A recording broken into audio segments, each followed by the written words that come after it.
I always found this gospel to be kind of a conundrum. When I was 18 and entered religious life, where you took vows of poverty, chastity, and obedience, they literally said you had to, they didn't use the word hate, but your family was left behind. And in fact, we went into a novitiate and we were allowed to visit our family twice over the course of a year.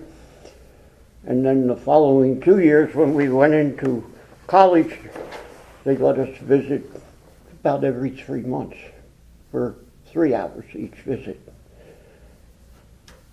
And it was kind of harsh, and you say, what's going on? The faith that we have came from our family. Why all of a sudden are we supposed to reject family? If we look at Jesus' time, it was a little different. The people following Jesus were not Christians. He was a new prophet. The society setup of his time was a lot different. Families were centered in villages. There was a societal gathering from village to village, and there was separation of villages by as much as a day's journey. You know, people walked village to village, and family and society in that village was their protection against the outside world. And it was a very important thing. And somebody leaving the village, leaving the family, that was a big thing. And that's what Jesus was referring to when he said you have to hate your family. I can imagine during the course of the different translations, it meant leaving your family. And so it is to follow Christ, whether you're clergy or what. To follow him means that we have to be willing to live the life that he calls us to.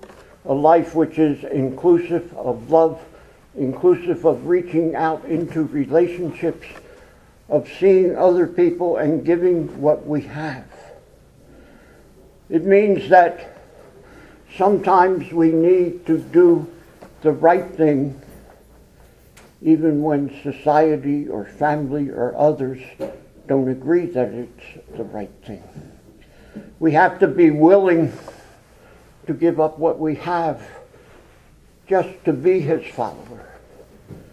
It sounds funny, but I had that experience where I had to give up everything.